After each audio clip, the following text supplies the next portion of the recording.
And Mike, you've just taken part in a very lively session that's looked at new prospects and some of the challenges. What for you were the key talking points?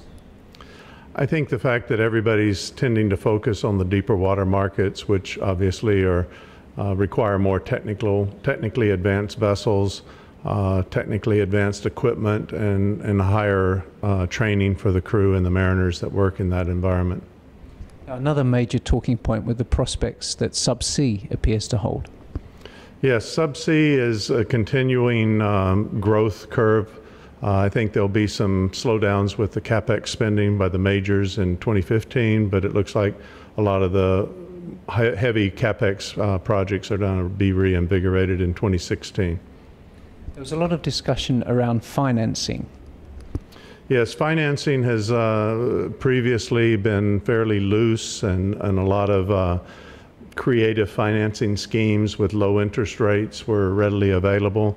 The market has changed, particularly in the last 6 months, and we're seeing a lot more pressure, not only from finance institutions, but from governments to curtail the free flow of funds. So I think people will have to have a little bit more equity in any projects that they try to seek financing on.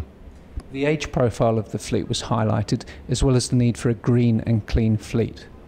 Yes, that's correct. I think most of the operators, while they may not insist on younger vessels or requiring age profiles that are reasonably young, there's been a lot of technical advancements over the last 10 years particularly, and I think as we see more technology improvements in green and fuel efficiencies, that will put further constraints on having older tonnage. And from what we see, is all the operators are looking at trying to rejuvenate the fleet every 10 to 15 years.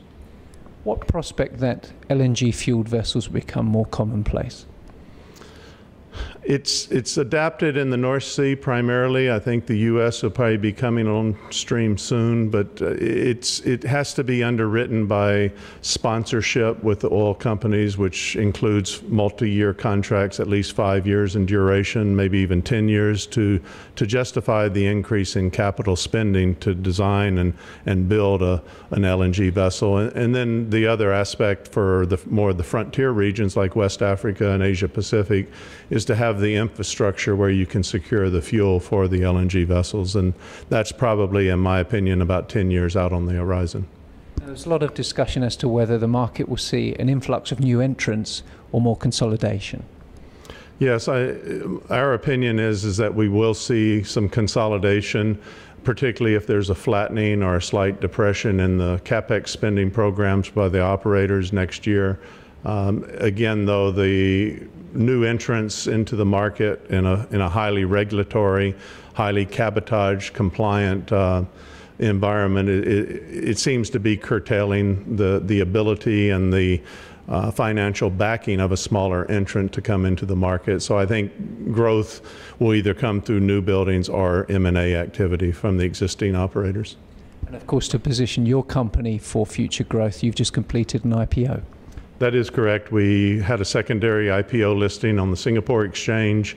Those funds will be used to provide a new build program that we're implementing early next year in China for some OAV fleet of 2+2 new builds, which will be offshore accommodation vessels, highly spec DP3. There was some speculation as to how long China will be a viable place to build this high specialized tonnage.